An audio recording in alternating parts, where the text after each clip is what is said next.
UFC Vegas 56. I'm going to give you my final picks and we're going to do the first look all in one. We're combining these two videos just for this week only because I didn't record it earlier. But we're going to go over the slate fighter by fighter, salary by salary, talk about spots that we like, spots that we don't like. I'm going to give you my final picks. We'll talk about some props that we like and we're going to build some lineups. So make sure you watch until the end. You can call me Kunith. Let's make some money this week.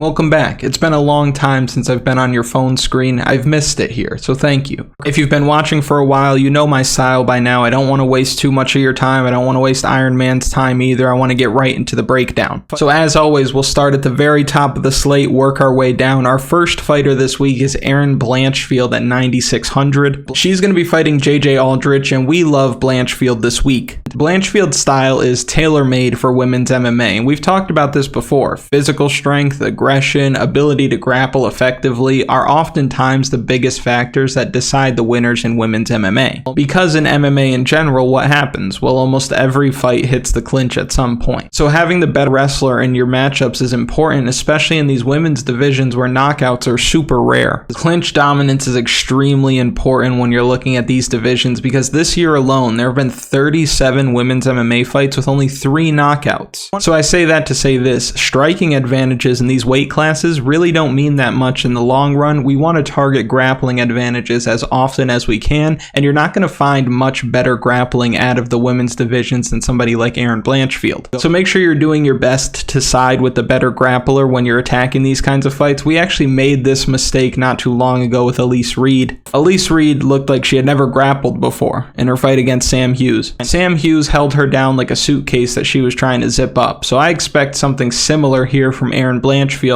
Multiple takedowns in this spot. And she has a gritty dance partner in this spot as well with JJ Aldrich. I don't see Aldrich just accepting bottom position. She's going to keep working to her feet. Blanchfield's going to be able to remat her, give us those 5 extra Draftkings points with every takedown, plus the control time, rinse and repeat for the whole 15 minutes. Plus we're in Vegas, so we've got the smaller octagon that works to the grappler's advantage, and Blanchfield is looking like a serious problem in this division. So she's a lock, of course, but on DraftKings, she might not be. She's priced very, very highly this week at 9,600. That could be a bit problematic. We have 14 fights to work with. If half of these fights finish, she may be too expensive to show up on the optimal lineup. And at the time of recording this, we don't know much about what Damon Jackson is going to look like on this slate. He's probably going to win. He's probably going to post a decent DraftKings score. He won't be higher priced than she will be at 9,600. So from a DraftKings perspective, yes, she has a really high ceiling. Yes, she's a safe pick, but the price is not nice. So the pick for me is Erin Blanchfield by decision. Take the over and stay away from this on DraftKings. And if you're looking at those gloves up there and wondering whose signature is that, have you ever heard of GSP? That's not his signature, that's mine. But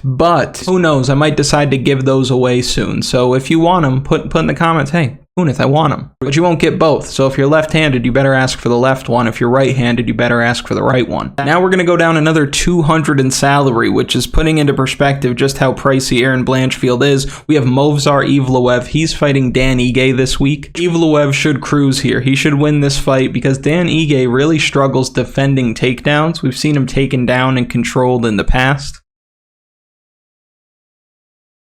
And while Ige does have that very quick knockout over Gavin Tucker, he isn't the biggest puncher by any means, so I don't see him being able to get respect from Evloev on the feet, which means more takedowns are going to keep...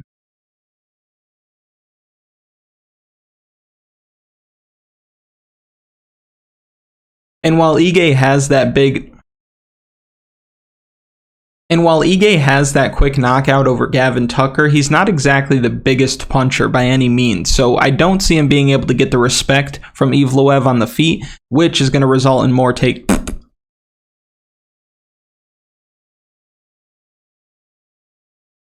And while Ige has that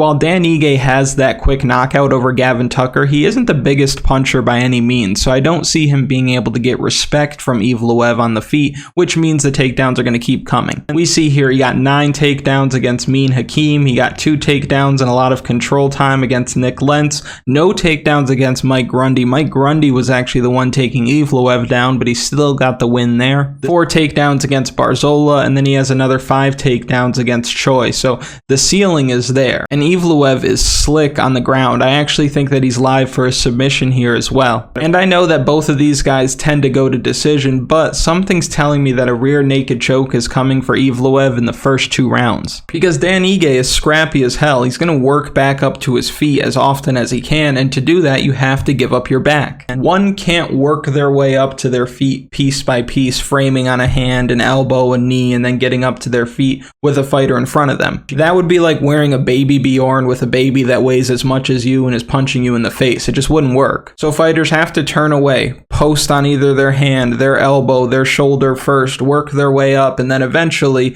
get back up to their feet, but they do briefly give up their back. I think that's when Movsar Evloev is going to peel Dan Ige down, and then as I was saying, he's going to pull Dan Ige down, and then he's going to be able to wrap up a submission from there. And of course, given Evloev's style, if this does happen this way, he's scoring well over 100 DraftKings points, and at this price, with that kind of upside, he makes it almost impossible to play Aaron Blanchfield, in my opinion. So the pick for this fight is Movsar Evloev by submission, but if it does go to decision, I still expect a pretty high DraftKings score from him, even for this price. Next at 9,200, we have a UFC debut. We have Rinat Fakhretdinov. He's fighting Andres Michailidis this week. This is sus, and more sus. At first glance, I thought Michailidis is terrible. He's probably getting fed to him in this spot to build up the new prospect like they did to him with Alex Pereira. But I'm not so sure that this fight goes the same way. Fakhretdinov has fought bums outside of the UFC, so this is going to be a massive step up in competition for him. He's primarily a striker, and I worry that he's going to gas out if he doesn't find the finish early. On the other side, Andres Michailidis, he's got UFC experience. He won the first round against Alex Pereira. He beat KB Bular. I know winning 1 round isn't a big deal. I know beating KB Bular is not a big deal, but it is UFC experience. And in his fight with Modestas Bukauskas, he was winning until he got hit in the back of the head at the end of the round, sat up against the cage door. Somebody opens the cage door, he falls out of it. It was cartoony. I didn't know what to think. Now, one narrative that I've seen out there is that some people think Michailidis is going to take a dive and he's going to let this guy win, but I'm not really buying that. This is MMA. This is the UFC, as real as it gets. It's not the NBA that's completely rigged. And if you don't think the NBA is rigged, you just haven't watched enough playoff basketball. Trust me. But the way that I see this fight playing out is that Michailidis gets a takedown in the first round.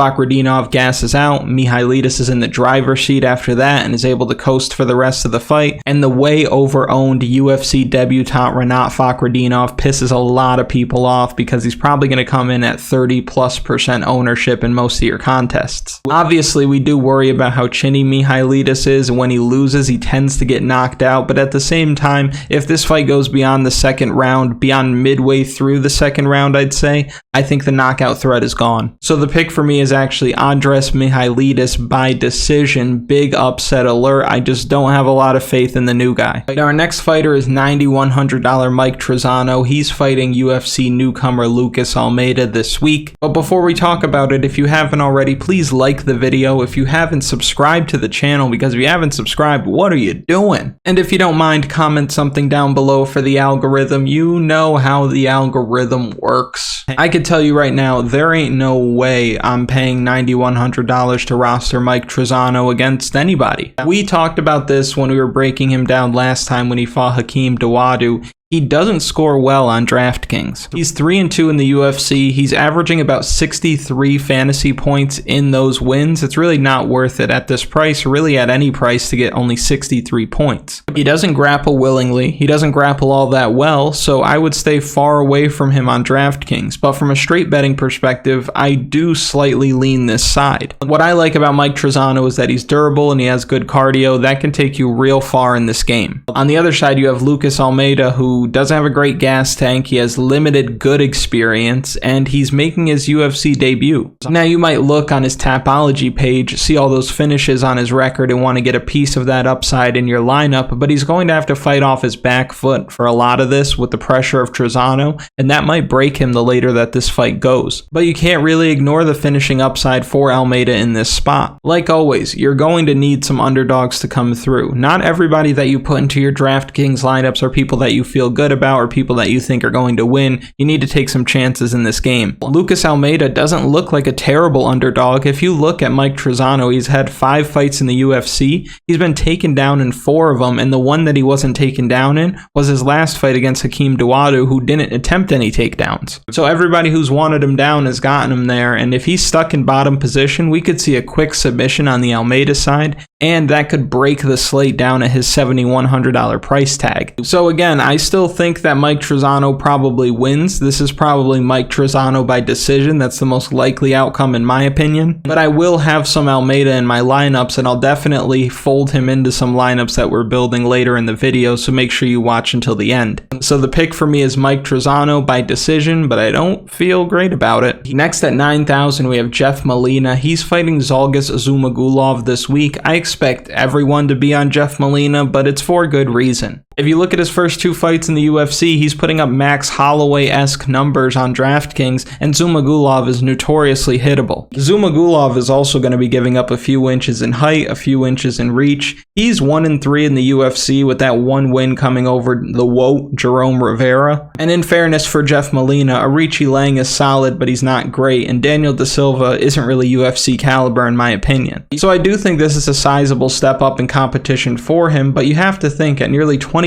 years old, El Jefe's probably getting better day by day. He's got a lot of hype right now, a lot of momentum, and the matchmakers are putting him in this fight for a reason. There are tougher fights out there for Molina right now, but the matchmakers put this together. It's winnable, it's a good test for him, he's not being rushed along, and I think this is a spot where he can continue to shine and continue to put up crazy striking numbers that we all like to see. So I really like the length, the output, and the power on the side of Molina. I think that's all going to be a little bit too much for Zhumagulov in this spot. I don't expect a knockout, but I expect a beating. So I think on DraftKings, Molina is a must-play with his very high ceiling, and the pick for me for this fight is Jeff Molina by decision. Next at 8,900, we have Ode Osbourne. He's fighting Zarrukh Adashev this week. Listen, I'm not a big Ode guy. I don't know who is. He hasn't been all that impressive. He lost the last round convincingly against CJ Vergara and got outstruck in the second round. I know a lot of people who thought Vergara won. In the fight before that, he got flying kneed to the moon by Manel Kopp. He beat the WOT in Jerome Rivera, and he was subbed by a guillotine by Brian Kelleher. Low percentage choke. Luckily for him, he's fighting Zarrukh Adashev. He's going to enjoy a 7-inch reach advantage. He'll be the better grappler here, and he's got the better experience. So there's a lot to like about Ode Osbourne this week. There's not normally a lot to like about Ode Osbourne, but there is now. Another thing that I like for Ode is that if Adashev loses, he probably gets cut from the promotion. Nobody's excited to watch a 4-4 fighter unless you're a fan of Bellator. So I think it's obvious that the clearest path to victory for Osbourne is to get this fight to the ground, find a submission, which I do think is on the table. Zarrukh Adashev is a kickboxer. He wants no part of the ground game, but he is going to have a hard time keeping Ode off of him with that length, with that athleticism, especially in the smaller cage. And for DraftKings, I think that Ode Osbourne could end up going a little under-owned this week. There are pricey fighters that look good and have access to really high-scoring ceilings. Not everybody is that high on Ode Osbourne for good reason, and he might be a sneaky play because of that. Because if he's able to wrap up a submission inside of the first or second round and maybe get this fight to the ground, he could score over 100 DraftKings points, end up on the optimal lineup, and come in, say, below 25% ownership in most of your contests. And I totally see that happening, so the pick for me is Ode Osbourne by submission. And we only have 13 fights now. They haven't added the Damon Jackson fight at the time of recording, recording this, but it's getting techie. And I say that because these fighters that are priced highly, like the ones that are above 8,500, they all have access to pretty high scoring ceilings. Now, not all of them are going to get there, but Joe Solecki at 8,800 totally could. He's fighting Alex De Silva this week. Joe Solecki has excellent jiu-jitsu. He's looked good against solid UFC competition, like when he ran through Austin Hubbard and when he dominated Jim Miller. He recently lost a split decision to Jared Gordon, who's tough to put away, and I expect him to build off of that experience in a positive way. We've talked about that a lot recently, where fighters are losing fights by just the thinnest of margins and coming back much better. On the other side, you have Alex De Silva, who's strong, athletic, but lacks the cardio to pose a real threat later in this fight, like in the third round. And both of these guys like to shoot for their takedowns, but I think the biggest difference maker is the threat from bottom position from Joe Solecki. I think that he's the much bigger submission threat, the much bigger reversal threat than De Silva, and that's what gives me confidence this week, because if they're both going to be looking for takedowns, well, I'm going to go with the guy who's going to be comfortable no matter where the fight goes. And since this is probably going to be a grapple-heavy fight, the winner of this fight probably scores pretty well, and I expect that to be Joe Solecki. I will say, though, that I am worried about his position over submission mindset. You can tell he's much more concerned with maintaining control than he is finishing the fight, which is smart, but it can end up costing someone like you and me who are rostering him on Draftkings. For example, he had nearly 2 whole rounds of control time against Jim Miller. He gets a takedown, but he only scores 74 points up at 9,100. That wasn't optimal that day. But if he finds the submission like I think that he will, then he's definitely going to post a score over 100 points and ends up on the optimal lineup. So proceed with caution here, but I think the most likely outcome is Joe Solecki by submission. Next at 8,700, we have a bad haircut on the head of Alonzo Menifield. He's going to be fighting Askar Mozharov, who's making his UFC debut this week. Menifield should win this fight. Askar Mozharov has fought terribly low-level competition outside of the UFC, and Menifield is still growing as a fighter with half of his total fights coming in the UFC. So side by side, when you weigh the strength of schedule, it's heavily on the side of Menifield. And for him, I think it's really simple in this fight. All he has to do is secure one takedown. I think that's it. Mozharov can't grapple. He's coming in on short notice. The worry is that he comes in swinging wildly, clips Menifield, and the fight's over in the first 3 minutes. And that's not something that I think that Alonzo Menifield is above by any means. Menifield could end up being the better fighter in this spot, but just find a way to lose. It's tough because both of them have fight-ending power, but I do think that Menifield probably is a little bit more durable than Mozharov in this spot. Mozharov has quit in the past. I could see him quitting again. UFC debut. There's not really high expectations for the guy. Go in, get your paycheck, leave, short night. But I think that you probably need to target this fight on DraftKings because it likely isn't going the distance, so one way or the other, you're probably going to need a piece of this. But at the same time, that's not always the case. These fight doesn't go the distance lines that are really high, like -500. That doesn't always mean that happens. In Alonzo Menifield's last fight against William Knight, that fight wasn't supposed to go the distance, and you could tell right from the opening bell, oh, this is definitely going the distance. And this happens sometimes. Randy Brown, Chaos Williams, Matt Brown, Brian Barberena, Thiago Santos, Magomed Ankalaev with 5 rounds to work still goes the distance. So sometimes the car crash fights fool us a little bit, so buyer beware here, but I do think that this fight ends within the distance. I think that Alonzo Menifield can easily win this fight by employing some takedowns and a little bit of patience. Don't get crazy, stay within yourself, and the other guy will eventually break. So I have to side with the man with the better experience here. The pick for me is Alonzo Menifield inside the distance. Next at 8,600, we have our main event favorite, Alexander Volkov. He's fighting Jairzinho Rozenstruik this week. Recently, Volkov has looked like a shell of himself. Volkov looked so slow against Tom Aspinall, I couldn't believe it. And in his fight before that, he picks up the win against Marcin Tybura, but that fight was awful. It was a sloppy type of slow-paced heavyweight fight where they were both gassed late. It was just not a good look at all. I think that if the Volkov we've seen lately shows up on Saturday, he's getting knocked out. Jairzinho Rozenstruik has the touch of death, the one-punch knockout power. We know that. If he lands cleanly or not so cleanly, he can put out anybody in the division. So somebody like Volkov, who has that tall guy defense, We saw that happen to Volkov against Derek Lewis, where he throws his knee up, tried to create a little distance, leans back, boom, knocked out. And I know a lot of people are off of Biggie Boy because of his recent losses and his low output, but just think for 1 second. He lost to the 3 best fighters at the heavyweight division. You've got Curtis Blades, Cyril Gane, Francis Ngannou. Cyril Gane outclassed Volkov. Curtis Blades beat the brakes off of Volkov. And Francis Ngannou would knock Alexander Volkov out inside the first round, no problem. So I'm really not concerned about his recent losses to the upper echelon of the division. I think we have Alexander Volkov, who is not the oldest fighter by any means. I think he's only 33, but has performed as if he's way beyond his prime. What I like for Biggie Boy in this spot is that neither of these guys are looking to grapple. They're in the smaller cage, and this cage is going to look super small with these dudes in it. So if they're fighting in a phone booth, then I'm going to go with the guy who has brass knuckles. You have Jairzinho Rozenstruik, who can knock somebody out with 1 punch, or Alexander Volkov, who lately has looked as flat as a 2-day-old cup of Pepsi. And another thing that I don't want to overlook is the leg kick game from Rozenstruik. I know that he's going to be receiving leg kicks from Volkov for as long as this fight goes, but he'll be able to throw some powerful kicks of his own. Volkov's got those long legs as well. He can slow him down, chop him down, and then rounds 3, 4, or 5, all he needs to do is land 1 right hand and it's probably over. So the pick for this fight is Biggie Boy Jairzinho Rozenstruik by knockout. And if you want to play a little drinking game while you watch, every time John Anik says his native Suriname, take a drink. Next at 8,500, we have Benoit Saint-Denis. He's going to be fighting Nicholas Stolze this week. And I could tell you right now, I was kind of surprised that Saint-Denis was the favorite when I looked at this fight. He was a slight dog against Elizeu Zaleski dos Santos, where he got his ass kicked. It was a bad kicking of ass. It was one of those situations where the commentary team was sitting there talking about why the fight should be stopped. The fight could have been stopped.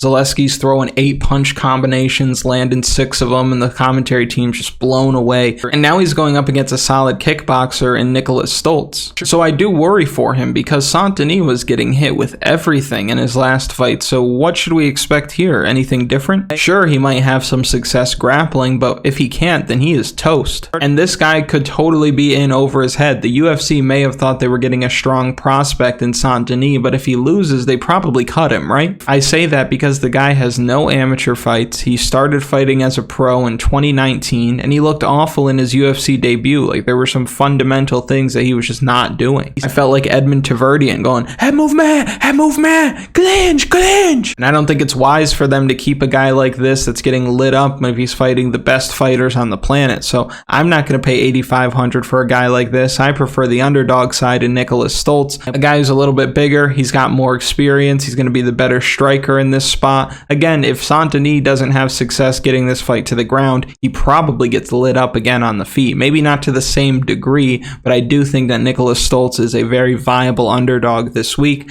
The pick for me is Nicholas Stolze by decision. Next at 8,400, we have Tony Gravely. He's fighting Johnny Munoz this week. Tony Gravely is a Draftkings dream when he wins. In his wins, he's averaging over 125 points. He spams takedowns. He racks up a ton of control time, and he has decent power in his hands as well. There are a few things that worry me about Tony Gravely in this spot. I don't like the cardio at all, and I think the length of Munoz might give him some trouble. Munoz is going to be throwing up submissions off of his back, and Gravely does have a tendency to put himself in harm's way in spots that he shouldn't. And that was the rationale when I chose Simon Oliveira to beat him in his last fight. But Oliveira could do nothing to stop the takedowns. He accepted bottom position way too much, and he just had no answer. But here's the difference. Simon Oliveira is 5'4" with a 67-inch reach, while Munoz is 5'9" with a 71-inch reach. So this begs the question, how will Gravely handle the much bigger fighter in this spot? I don't think too well, honestly. When Gravely loses, it's normally by submission, and when Munoz wins, it's normally by submission. But again, Gravely is a Draftkings dream when he wins, so I do expect a lot of people to get here looking for the takedown upside, the control time upside,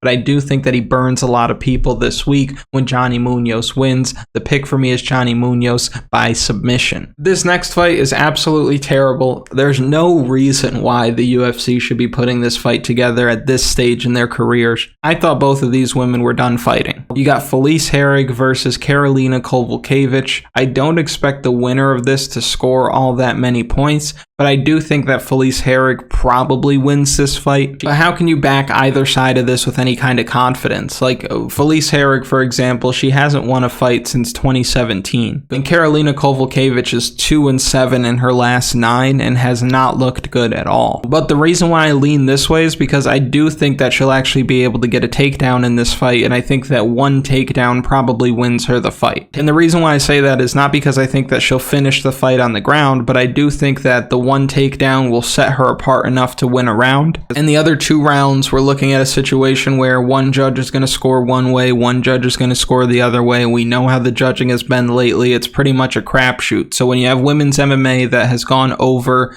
2.5 rounds 76% of the time for the year, you're looking at a situation where take the person who's the more willing grappler in Felice Herrig. And honestly, I wouldn't argue strongly for her. I wouldn't argue strongly the other way either, just because, again, I didn't think these women fought anymore. So I do prefer this side of the matchup. I don't think that I'll get there on DraftKings. They're going to come in super low owned, but it's going to be for good reason. You don't want any part of this fight. Now at 8,200, you probably do want a piece of this fight. We have Karine Silva. She's making her UFC debut this week. She's fighting Poliana Botelho, and I can tell you right now, I really prefer the Karine Silva side. Silva has big punching power. On the other side, you have a Muay Thai practitioner, Botelho, who normally stands straight, head on the center line, not too much head movement, and that head's going to get sent from one side of the octagon to the other. Botelho has had some mixed results in the UFC, and I do really expect her to struggle in this spot. She has some wins here, but they're not great wins, and then her losses really aren't great losses either. I expect her to get lit up, and I do think that a finish is very live. I think it's on the table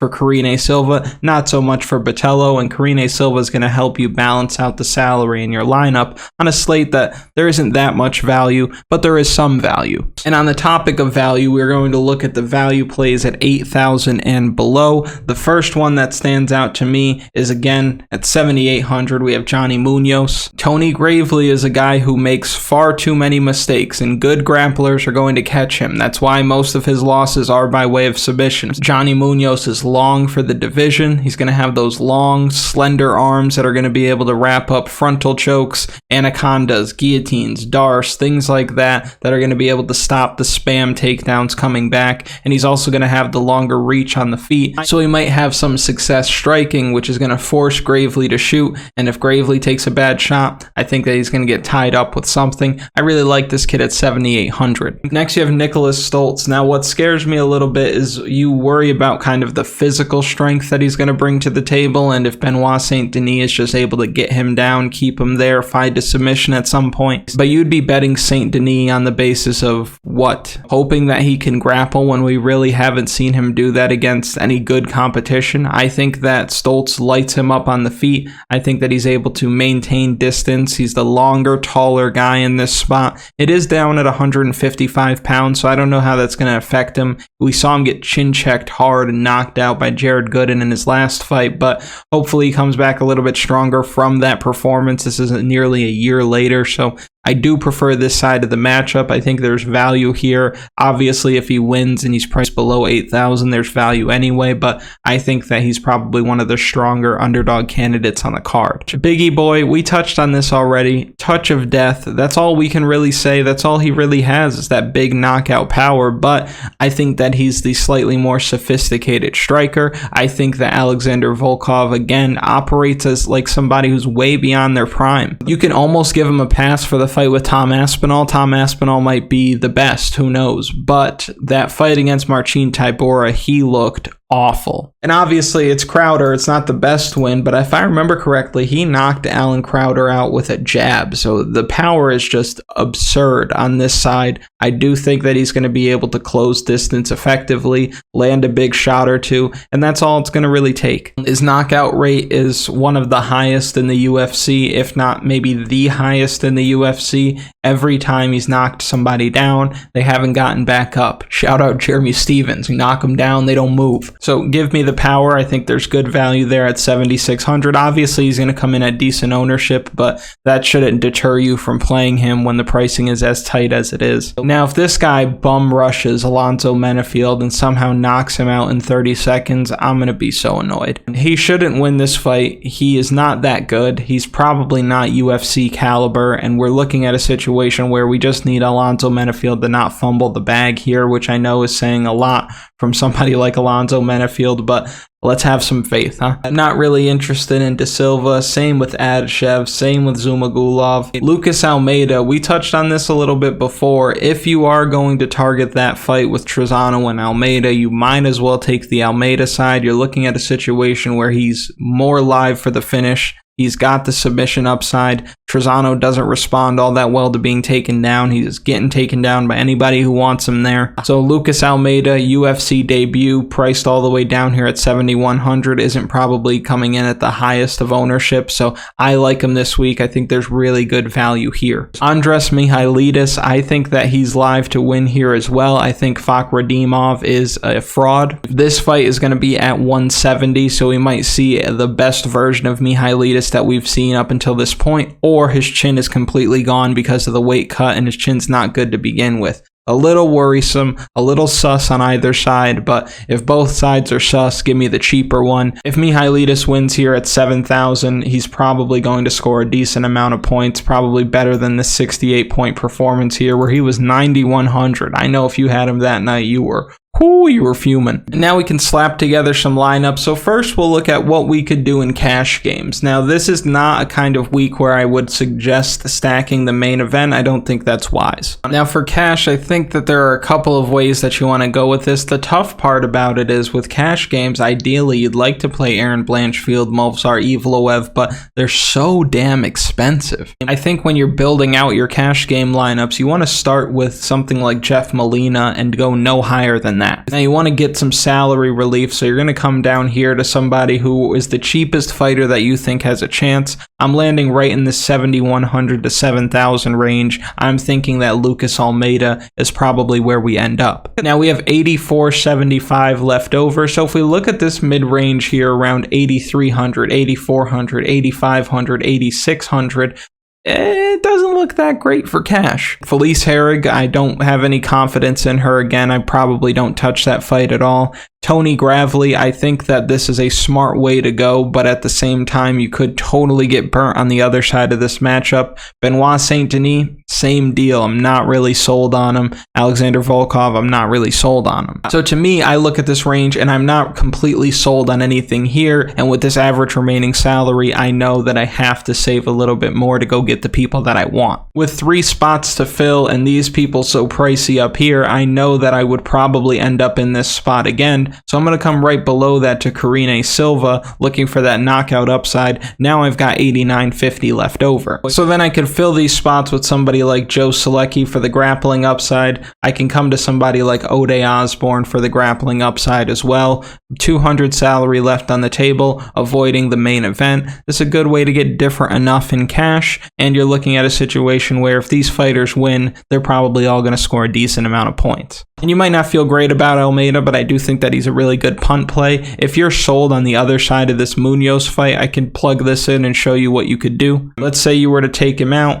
Now you've got 8,000 salary left over. You can try to grab somebody like Stolze. You could try to grab somebody like Rozenstruik. But if you do want the other side of that matchup, then you're going to have to come up here, grab him. Now you've got 8,500 left over, and you have all of this to work with here. If you have this remaining cast, I mean, you're looking at a situation where you might take a shot on Benoit Saint-Denis, but again, I'm not really all that sold on him. I really feel like I'd be more comfortable maybe playing Felice Herrig at that point, which sounds crazy to me, but I'm really not sold on that guy getting the job done. So I'll play with the cash game. I'll actually post the lineup on Twitter as well because we have to get redemption. If Holly Holm wasn't robbed, we would be fine. We'd be 4 for 4 a month straight of cash game cash, but that's okay. We'll get back on the horse. I'll post my cash game lineup and we'll get back to our winning ways. Now in tournaments, what are we going to see in tournaments? Well, I do think that you'll probably see a good amount of Movsar Evloev. I think you'll see a good amount here of Jeff Molina as well. People are going to come down here to play Jairzinho Rozenstruik. You're left at 8,000 left over per fighter, and you've got 3 spots to fill. I think people will stop here at $7,500 Morozov for the upside. They might punt somebody like Lucas Almeida. Now you've got 9,400 left over. They can go grab Fakhretdinov. Now you're playing with the shiny new toys, Fakhretdinov, Mozharov. You've got Evloev. That's a lot of last names ending in V, so you probably feel pretty good about your lineup. But if you're not sold on that, let's say you wanted to go the other way with the main event, you can plug Volkov in there. You've got 8,400 left over. You might grab Tony Gravely. Let's say you do like this lineup, but you want to come off of Volkov, come down to Rozenstruik. Now you've left 1,000 salary on the table. You're probably wondering, well, what else can I do with this lineup construction then? Well, if you come off of Morozov, for example, you can come up to Benoit Saint-Denis. I could see a lot of people doing that, leaving nothing on the table. You can come off of Saint-Denis and then come off of Evloev so you can get up to Blanchfield. Got 8,300 left over. Karine, Silva, wham bam, thank you ma'am. Now you're only leaving 100 salary on the table, which might be the recipe this week, but if you wanted to get a little bit more different, let's say you're playing in a contest with over 1,000 people and you're really rolling the dice, well then you can come off of Gravely, come down to Munoz. You have 700 left over. Don't make any changes, leave it like that. You're in a good spot. If you wanted to make a change to get a little bit different, well, you can come off of Molina and come all the way up here to Evloev. Playing Blanchfield and Evloev in the same lineup is going to be extremely different, especially doing that with leaving a few hundred salary on the table like we have right here with this 300. I don't think this is going to be a lineup that you'll see all that often in your contests. Now, if you want to go the Gravely route, you can get rid of Karine Silva, you can get rid of Munoz, then you come down here with your 7,900 left over, and now you're looking at a situation where you can play Stolze, you can play Mozharov, you can come all the way down here to Felice if you wanted to. I don't know if I would leave 900 salary on the table in this situation. I'd probably get a little bit different elsewhere. But at the same time, this is going to be very different than what you're going up against in most of your contests. Now, if you did have something like this, let's say you're making several lineups and you wanted to punt these two, hoping that they're able to get the win, then you're looking at a situation where you can come up here to $9,000 Jeff Molina. You've got Molina, Evloev, Blanchfield all in the same lineup, super different, 1% kind of lineup. Now, let's say you wanted to try to find some success in the mid-range. Let's say you wanted to go with somebody like Osbourne, Solecki, Menifield, because I was saying that you should probably target one side of that. You can come to Benoit Saint-Denis, and now you have to balance out the salary a little bit. You can grab Rozenstruik, and then you can come down here to somebody like Almeida, Felice, or if you came off of Almeida and you wanted to play Mozharov, take out Menifield, see what you can do back up here. You can grab Gravely at that point. This is a pretty different lineup, and this is a good way to live inside that mid-range. If you wanted to get even closer to the mid-range, you could get rid of Ode, come down here to Karine Silva for the knockout upside. You've got 1,000 left over to work with. You can come all the way up to Felice Herrig if you wanted to. Now, this would be you avoiding the top completely, and then if you wanted to go the other way with the main event, you have the salary to do that. No salary left on the table, but this is not a lineup that you'll see very often in your contests at all. So this is something that you could play with also. And like we've talked about in the past, your lineup has to be able to tell a story. Morozov by first round knockout if he wins. Alexander Volkov by decision. He has 5 rounds to work. You're looking at a situation where he could score 90 to 100 points. Benoit Saint-Denis by submission, a bunch of points. Tony Gravely by decision, scoring 130. Joe Solecki by submission, scoring 110. Karine Silva by first round knockout, scoring 100 points. This lineup could totally make sense for you. You could come off of certain things here, like I think if you wanted to come off of Saint-Denis, I think that makes sense. You can come down to somebody like Stolze at that point, just the other side of the matchup if you wanted to be really different. If you do this, you could come off of Silva if you wanted to spend more salary and grab somebody like Ode, or get that upside from Jeff Molina, who's going to land 80 out of his 200 strikes, so that's a good thing. So there are a lot of fun ways that you can play with this, but you'll notice a lot of these lineups don't have Aaron Blanchfield, they don't have Evloev, they don't have Fakhretdinov, so just keep that in mind while you're building your lineups, that these 3 up top might be hard to get to. Mike Trizano, I'm not really interested in playing him. Osbourne, I think, will go a little bit under the radar. Alonzo Menifield might come in a little bit over-owned. Who knows? This fight could end up going the distance and he wins scoring 73 points and then you're pissed. Now, as for some straight betting opportunities, you're looking at a situation where if we look at some round props, over 2.5 at -265. There we go. Over 1.5 in the Mihailidis fight looks pretty good. Over 2.5 for the Jeff Molina fight looks pretty good. Under 2.5 in the Munoz fight I think makes a lot of sense. Over 2.5 in the Karolina Kowalkiewicz fight, of course. Under 3.5 in the main event here I think makes a lot of sense as well at +105. Now, if you wanted to take a closer look at some of the spots that you could be more confident in, Aaron Blanchfield by decision at -165 is not a bad price. Johnny Munoz by submission at +250 is really nice, especially if you want to do, say, parlay that with Aaron Blanchfield at -165. Movsar Evloev by decision, let's see what that line sits at currently. We're looking at -200. I think that you could throw that in a parlay as well. Nicholas Stolze to win by decision is +400. I think that's bonkers. His decision prop is the same as his KO prop. Mihailidis by decision is currently sitting at +550. I think that makes a lot of sense as well. The Alonzo Menifield fight going the distance, the yes for that is at +500, which is pretty crazy. I think that's totally on the table. I know that the other guys pretty much kill or be killed, but at the same time, we've seen odds like this on an Alonzo Menifield fight, and it's gone over. And then if we look at Joe Solecki, for example, Joe Solecki by submission at +270. Looks good. I think the safer bet is Joe Solecki at +180 by decision. Either way, take the over in this fight at -450. I think that makes sense. I think that's probably the safest way to go. I do think that Solecki is live for a submission, but I do think that the over 2.5 is probably the safer bet, considering that, again, he is really position over submission, which is smart. You should do that. Sneak peek to next week, just because I saw it on there. Jacob Malkoun at 2-1. He's going to beat Brendan Allen, so just keep that in mind. Aaron Blanchfield, Andres Mihailidis. We've got Jeff Molina at only -180. I feel like he should be a bigger favorite than that. Johnny Munoz Jr., Nicholas Stolze, Osbourne, Damon Jackson, Joe Solecki, Felice Herrig, Alonzo Menifield, Karine Silva, Mike Trizano. Again, I think that Lucas Almeida is a much wiser play on DraftKings, but from a straight betting perspective, I would go with the Trizano side of things. Movsar Evloev, Biggie Boy Rozenstruik at +180,000. So if you've made it to this point in what I assume is probably going to be a pretty long video, thank you so much for watching. I really do appreciate it. Next week, regular scheduled programming. You're going to get the predictions on Tuesday, the final picks on Friday, but this week, a little crazy. Had to do it all in one shot. Thank you so much. Like, comment, subscribe, and I will see you soon.